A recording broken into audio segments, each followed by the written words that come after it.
నమస్తే, నేను మీ ఎంవి నాయుడు. దేశంలో ఎవరైనా ముందు భారత పౌరులని, ఆ తర్వాతే ఒక మతంలో సభ్యులమని కేరళ హైకోర్టు స్పష్టం చేసింది. హిందూ, ముస్లిం, క్రిస్టియన్, పార్సీ ఇలా మతాలతో సంబంధం లేకుండా పౌరులందరికీ బాల్య వివాహ నిషేధ చట్టం 2006 వర్తిస్తుందని కీలక తీర్పునిచ్చింది. ముస్లిం మతం ప్రకారం తన కుమార్తెకు 15 ఏళ్లకు పెళ్లి చేసుకునే హక్కు ఉందని ఒక తండ్రి వేసిన పిటిషన్ న్యాయమూర్తి తోసిపుచ్చారు. అంటే దేశంలో ఎవరైనా ముందు మన భారతీయులమని గుర్తించాలి, తరువాతే కులం, మతం, ముస్లిమ్స్, క్రిస్టియన్స్ అని అనేక రకాలుగా అని మనం సృష్టించుకోవడం జరిగింది. కానీ ఏది ఏమైనప్పటికీ కూడా భారతీయులందరం కూడా ఒక సహోదరులుగా మనం గుర్తించడం జరిగింది. దాన్నే ఇప్పుడు హైకోర్టు కూడా తీర్పునివ్వడం జరుగుతూ ఉంది. తెలంగాణ రాష్ట్ర పండుగైన బోనాల సందర్భంగా రాష్ట్ర ప్రభుత్వం సోమవారం పబ్లిక్ హాలిడేగా డిక్లేర్ చేసింది. రేపు స్కూలు, కాలేజీలు, ప్రభుత్వ కార్యాలయాలు మూతపడుతూ ఉన్నాయి. జూలై 7న భాగ్యనగరంలో ప్రారంభమైన బోనాల సంబరాలు ఆగస్టు 4 వరకు కొనసాగనున్నాయి.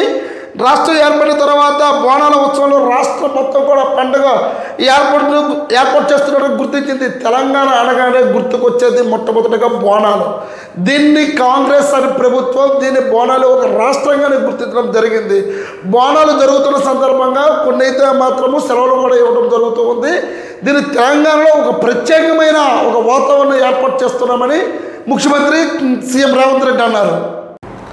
ఆంధ్రప్రదేశ్లో పట్టణాల్లో తొలి విడతలో ఆగస్టు 15న 100 అన్నా క్యాంటీన్లు ప్రారంభించాలని ప్రభుత్వం నిర్ణయించింది. మిగిలిన 83 క్యాంటీన్లు సెప్టెంబర్ చివరికి అందుబాటులో తీసుకురానుంది. ప్రస్తుతం 3 భవనాల నిర్మాణాలు పూర్తి కాగా వివిధ దశల్లో 103 టెండర్ల దశలో 77 క్యాంటీన్లు ఉన్నట్టుగా అధికారులు గుర్తించారు.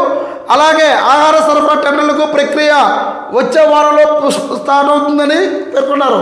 అంటే ఇప్పుడు రాష్ట్రంలోని పట్టణాల్లో తొలి విడతలోనే ఆగస్టు 15 నుంచి 100 అన్నా క్యాంటీన్లు అయితే రెడీగా ఉన్నాయి. దాన్ని సిద్ధం చేయమని రాష్ట్ర ప్రభుత్వం కూడా ఆదేశించింది. దానికి నివేదిక కూడా ప్రభుత్వ అధికారులు ఇచ్చారు. అలాగే మిగతా అన్నా క్యాంటీన్లు కూడా సెప్టెంబర్లో కూడా పూర్తి అయ్యేసరికి పూర్తి చేస్తామని అధికారులు చెప్పడం జరుగుతూ ఉంది. రాష్ట్ర మంత్రి, హోంమంత్రి మాటలు కోటలు దాటుతూ ఉన్నాయని, చేతలు గడప దాటడం లేదని వైసీపీ ఎంపీ విజయసాయిరెడ్డి విమర్శించారు. బొల్లి మాటలతో కాలక్షేపం చేయడం వల్లనే రాష్ట్రం భయం గుప్పట్లోకి వెళ్ళిపోయింది. బయటకు వస్తే ఏమవుతుందో తెలియని దారుణ స్థితి ఉంది. దీనికి బాధ్యత వహించి హోంమంత్రి రాజీనామా చేయాలని, హత్యలు జరగకుండా చూడటంలో కూటమి ప్రభుత్వం విఫలమైంది. ప్రభుత్వ వైఫల్యం గవర్నర్ విచారణకు ఆదేశించాలని డిమాండ్ చేశారు.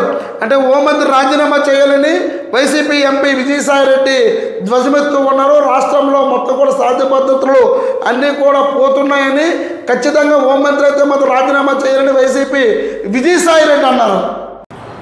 2014లో దివంగత నేత జైపాల్ రెడ్డి సీఎం అభ్యర్థిగా ప్రకటించి ఉంటే తెలంగాణలో కాంగ్రెస్ అధికారంలో వచ్చి ఉండేదని సీఎం రేవంత్ రెడ్డి వ్యాఖ్యానించారు. ఆ రోజు విధానపరమైన లోపాల వల్లే కాంగ్రెస్ ఓడిపోయిందని అన్నారు. జైపాల్ రెడ్డి వర్ధంతి సందర్భంగా కల్వకుర్తి నియోజకవర్గంలో పర్యటించిన సీఎం ఆయన విగ్రహాన్ని ఆవిష్కరించారు. కోట్ల రూపాయలతో స్కిల్ యూనివర్సిటీ, 100 పడకల ఆసుపత్రి నిర్మిస్తామని హామీ ఇచ్చారు.